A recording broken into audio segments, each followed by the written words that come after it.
যাদের গ্রামীণ ব্যাংকের অ্যাকাউন্ট রয়েছে, বিশেষ করে এই ভিডিওটি তাদের জন্য খুবই হেল্পফুল। তাই আপনাকে বলবো, বঙ্গীয় গ্রামীণ বিকাশ ব্যাংকের যদি অ্যাকাউন্ট থাকে তাহলে ভিডিওটি শুরু থেকে শেষ পর্যন্ত দেখবেন, অবশ্যই আপনি উপকৃত হবেন। কারণ এতদিন আমরা জানতাম বঙ্গীয় গ্রামীণ বিকাশ ব্যাংকের ব্যাংক ব্যালেন্স জানতে হলে ব্যাংকে যাওয়া ছাড়া উপায় নেই, কিন্তু এখন বঙ্গীয় গ্রামীণ বিকাশ ব্যাংক অনেকটাই উন্নত। অন্যান্য ব্যাংকের মতো UPI system, net banking, mobile banking, অন্যান্য পরিষেবাগুলি এই ব্যাংকে পাওয়া যাচ্ছে। অনেকে হয়তো এই ব্যাপারগুলি জানেন না, তাই আপনাদের জানাবার উদ্দেশ্যেই আমাদের এই ভিডিও। বর্তমানে আপনি এই মুহূর্তে এখনই আপনি ভিডিও দেখতে দেখতেই আপনি আপনার বঙ্গীয় গ্রামীণ বিকাশ ব্যাংকের অ্যাকাউন্টের ব্যালেন্স চেক করে নিতে পারবেন। হ্যাঁ, ঠিকই শুনেছেন, এটি 100% সত্য। কিভাবে জানতে পারবেন আপনি বাড়িতে বসেই এই মুহূর্তে, সেই প্রসেসটি আপনাকে জানাবো।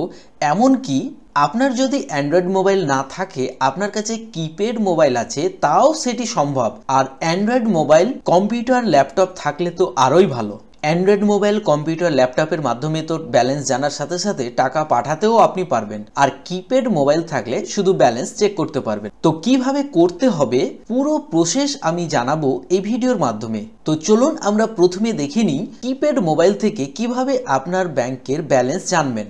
এর জন্য আপনাকে কোথাও যেতে হবে না। আপনার মোবাইল থেকে 180020230007 এই নাম্বারে একটা মিস কল করতে হবে। যখনই আপনি মিস কল করবেন, সঙ্গে সঙ্গে আপনার কাছে মেসেজ চলে আসবে। আর মেসেজের মাধ্যমে আপনি দেখে নিতে পারবেন আপনার বঙ্গীয় গ্রামীণ বিকাশ ব্যাংকের ব্যালেন্স কত রয়েছে। আর সবচেয়ে মজার বিষয় হলো, আপনার নাম্বার দিয়ে যতগুলো ব্যাংক অ্যাকাউন্ট খোলা রয়েছে প্রত্যেকটার আপনি ব্যালেন্স জানতে পারবেন। যেমন আপনার পরিবারের 3 জনের বঙ্গীয় গ্রামীণ ব্যাংকের অ্যাকাউন্ট রয়েছে, আর 3 জনেরই ব্যাংক অ্যাকাউন্টে আপনারই নাম্বার দেওয়া আছে। আপনি একবার মিস কল করবেন এই নাম্বারে, আপনার কাছে 3টি ব্যাংকেরই ডিটেলস এবং ব্যাংক ব্যালেন্স আপনার মোবাইলে চলে আসবে। হ্যাঁ, ঠিকই শুনেছেন, এর জন্য আপনাকে কিছুই করার দরকার নেই। তবে মনে রাখবেন, যেই নাম্বারটি ব্যাংক অ্যাকাউন্টে দেওয়া আছে সেই নাম্বার থেকেই মিস কল করতে হবে। আপনি এই মুহূর্তে এখনই ভিডিও দেখতে দেখতে মিস কল করে দেখতে পারেন, অবশ্যই এর ফল আপনি পেয়ে যাবেন। তো এইটা ছিল মিস কল দিয়ে ব্যালেন্স জানার পদ্ধতি, যা কিপ্যাড মোবাইল থেকেও হবে, অ্যান্ড্রয়েড মোবাইল থেকে হবে, যে কোনো মোবাইল থেকেই হবে। এর মাধ্যমে আপনি শুধু ব্যালেন্স জানতে পারবেন, কোনো লেনদেন করতে পারবেন না। চলুন এবার আপনাকে দেখাই কিভাবে আপনি কম্পিউটার, ল্যাপটপ বা মোবাইল থেকে নেট ব্যাংকিং পরিষেবার মাধ্যমে ব্যালেন্স দেখা এবং ব্যালেন্স চেক করা এবং টাকা পাঠাতে পারবেন। এর জন্য আপনাকে একটি ব্রাউজার খুলে নিতে হবে এবং ব্রাউজারের অ্যাড্রেস বারে লিখতে হবে netbankingbgbb.net। এটা লিখে সার্চ দেবেন, আপনার কাছে সঙ্গে সঙ্গে এরকম একটি ইন্টারফেস খুলে যাবে। আপনি এখানে এসে নিচের দিকে দেখবেন লগ ইন অপশন রয়েছে, এটাতে ক্লিক করবেন। এটাতে ক্লিক করলে এরকম একটি পেজে চলে আসবেন। এখানে এসে দেখবেন ইউজার আইডি চাওয়া হচ্ছে। তো যেহেতু আপনি নতুন, আপনার কাছে কোনো ইউজার আইডি নেই, তাই নিউ ইউজার এটাতে ক্লিক করবেন। যখনই আপনি এটাতে ক্লিক করবেন, সঙ্গে সঙ্গে এরকম আরেকটি পেজে আপনাকে নিয়ে আসা হবে। এখানে এসে রেজিস্টার উইথ ডেবিট কার্ড এটাতে ক্লিক করবেন। তার আগে অবশ্যই মনে রাখবেন, এই পরিষেবা পেতে হলে আপনার কাছে অবশ্যই এটিএম কার্ড থাকতে হবে। যদি আপনার কাছে এটিএম কার্ড না থাকে তাহলে ব্যাংকে যাবেন, একটি ফর্ম নেবেন, ফর্ম ফিল আপ করে ব্যাংকে জমা দেবেন। 10 থেকে 15 দিনের মধ্যে আপনার কাছে এটিএম কার্ড চলে আসবে।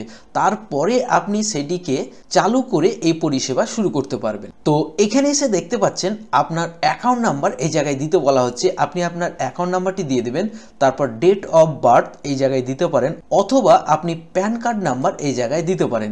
ডেট অফ বার্থ অথবা প্যান কার্ড দিয়ে আপনি নিচের দিকে দুটি অপশন পাবেন, register for internet banking, register for mobile banking and internet banking. তো এইখানে দুটি অপশনের মধ্যে যে কোনো একটিতে আপনি ক্লিক করতে পারেন। যেটা হচ্ছে, শুধু ইন্টারনেট ব্যাংকিং চালু করতে হলে আপনি ওপরটিতে ক্লিক করবেন, আর ইন্টারনেট ব্যাংকিং এবং মোবাইল ব্যাংকিং দুটোই চালু করতে হলে আপনি নিচেরটাতে ক্লিক করবেন এবং ভেরিফাই ক্লিক করবেন। মনে রাখবেন, ইন্টারনেট ব্যাংকিং পরিষেবা চালু করতে হলে মোবাইল থেকে আপনি যখন খুলবেন তখন আপনাকে একটি ব্রাউজার খুলে এইভাবে আপনাকে লগ ইন করতে হবে ওয়েবসাইটে গিয়ে।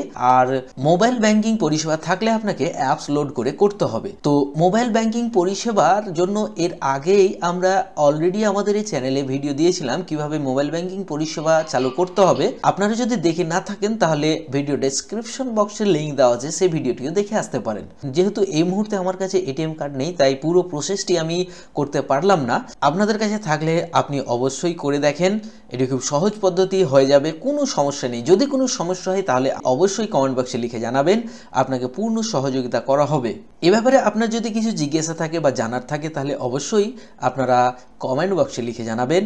এই ভিডিওটি যদি আপনাদের ভালো লাগে তাহলে অবশ্যই লাইক করবেন, অন্যকে জানাতে ভিডিওটি শেয়ার করবেন। ভালো থাকবেন, ফিরবো এইরকমই কোনো ভিডিও নিয়ে। ধন্যবাদ।